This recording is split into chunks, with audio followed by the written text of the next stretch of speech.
A big blow, man. A big blow for Liverpool. Alexander Isak has a broken leg, suspected broken leg, and he's expected to be out for a few months. Liverpool haven't confirmed this yet. This is coming from David Ornstein.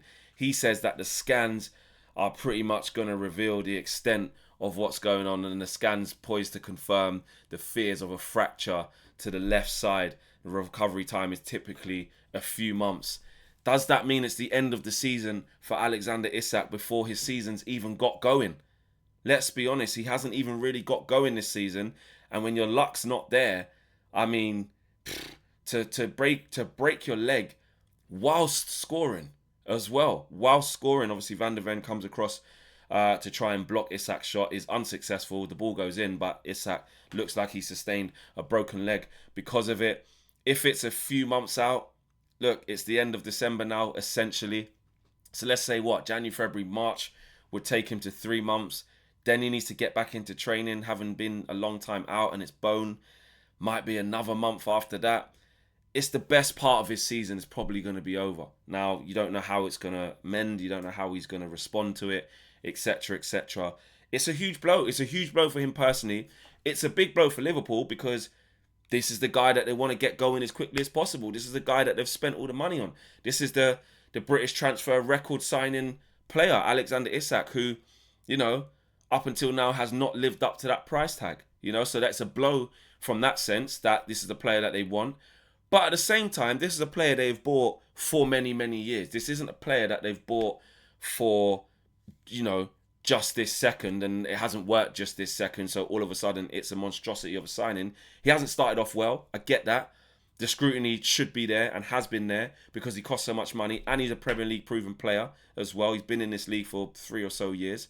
He's done very well at Newcastle United, so you know what you're getting with Alexander Isak. This is one of the best forwards in Europe. So let's not feel too sorry for him in terms of, and Liverpool in terms of the expectation. But we shouldn't probably cross the line. This is me saying it. We shouldn't probably cross the line into it means that, like, because he's had a bad first season now, which is probably going to go down as that because he wouldn't have fulfilled everything that he was supposed to in his first season, quite clearly. Between a mixture of injuries and before the injuries, he wasn't at the races. It doesn't mean that we might not be really good next year. Because one thing I will tell you is Liverpool are looking all right again. We might have had our fun. We might have had our fun, people. We have to call it out. They're improving to my dislike. Obviously, above Man United now in the league. They're in good form. They've got a good run of games coming up. Some of them, even AGT, are talking about the league title again. Do you know what I'm saying? So I wouldn't go that far. But if Liverpool go on a good run, you always get uncomfortable counting them out stuff. That's why in their lowest moments, when they were losing all them games, I'm there. And I will be there. Going back to praying again that they lose every single game. I'm going to be there. That's me, innit? You don't know what I'm on. But I'm also here to talk about football and talk about it properly with some sort of breakdown from a neutral standpoint. And Ekitike will manage that burden. Ekitike has been a breath of fresh air this year for Liverpool and the Premier League, actually. When all of the talk was on Alexander Isak record signing, when all the talk's been on Florian Wirtz record signing and the new guys Kirkes and Frimpong and retaining the trophy and all of this stuff, all the talk's been on that. But Ekitike, yes, he did come in for big money, I understand that. But he was always mainly seen as the guy to basically keep the seat warm until Isak got ready. And he's not been the guy who's just keeping the seat warm. He's been the guy who's been keeping Liverpool in games and scoring goals, along with Dominic Szoboszlai, who I think's probably been Liverpool's best player this year. So I think that he will be fine. I don't think Liverpool's season is not over now this has happened to Isak. Is it a big blow? Yes, of course it is. But their season is not over. If anything, they've proved that they can get their season back on track without Isak really firing. And actually, Isak was starting to find it a little bit. Still intermittent, still not exactly where he needs to be. But, unbeaten in the last 5 games, I think Liverpool are. They're on a good run. You can't knock them for that. Arne Slot, his decision to drop Salah, although it led to what it led to, has ended up being, look at that, unbeaten in 5, two wins in a row. But in 5, they've got 3 wins and 2 draws. So that's stabilising. And now Liverpool are 5th on 29 points. So it just goes to show you how quickly things can change, innit? even after them losing or going on that run of, I don't know, what was it, 2 wins in 9 or something like that. Even going on that run, still didn't mash up their season beyond repair, which obviously I wanted to happen. It maybe stopped their aspirations of winning a title, which even that, stranger things have happened. Stranger things have happened, but I'm not going to lie to you. Liverpool are that team. If they get continuity, they get confidence, and if they can win every game, I think they were looking at, AGT was saying it, and I think Rory was saying it to me as well. If they win every single game up until they play Arsenal, so yeah, so they got Wolves next, they'll beat them.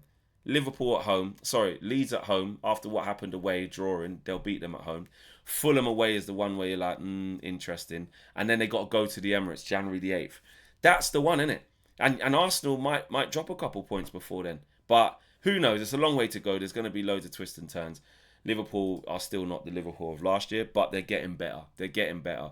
But like I said, Ekitike, it's just an extended run for him, not having to worry about being moved to the left, not having to worry about coming off the bench and Isak starting ahead of him when maybe he doesn't really deserve it.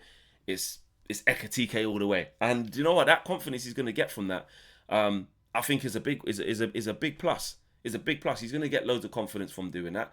He's been hitting the ground running. How many goals has he scored this year, Ekitike? He's been good, man. He has been good. He scored again against Spurs. Ekitike stats. How many Premier League goals has he got this year? 8. So that's good. That's good. Is that just in the league or is that all comps actually? Has he got 8? Nah, that must be all comps. No, that's just in the league. See, tell you what, he's got 11 goals this year in all comps already. That's good, man.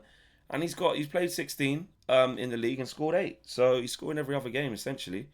And he's only started. How many times he actually started in the league? Oh, he started all 11 to be fair to him, but not always up front. No, sorry, he started 11 out of 16 games. So listen, Ekitike is doing his thing, man. He's in good form. He's a really good player. I like him. He's sharp. He's quick. He's powerful. He's strong. He knows where the back of the net is as well. And he's had a great start to his career at Liverpool, even though the team have been in problems. So Liverpool now, let's be honest, Liverpool now are going to go on a run up until that Arsenal game. They will. They're going to win. They'll beat Leeds at home. They'll beat Wolves at home. They'll probably beat Fulham away. And then it's Arsenal at the Emirates now. Whatever shape Arsenal will be in by then, we will find out. We will see. Do you know what I'm saying? We will see. But for me, it's a huge blow.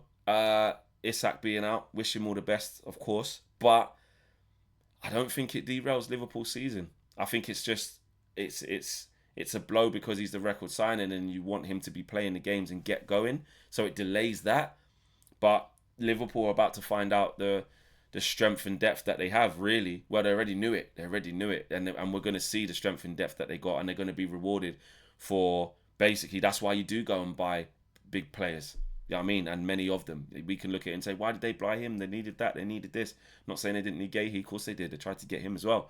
But this is why you get more than one striker. So one gets injured for pretty much all the season, you got the other one, and the other one's a top player. Liverpool fans, let me know what you're saying. How you feeling about this? Do you fear that this is worse than I'm saying it is, or do you feel like it's a big blow, but you agree with me, your season's not derailed? I think you'll still be fine because Ekitike is the man. Let me know. I'm out of it, guys. Smash a like on the video. I'm out of it. Peace.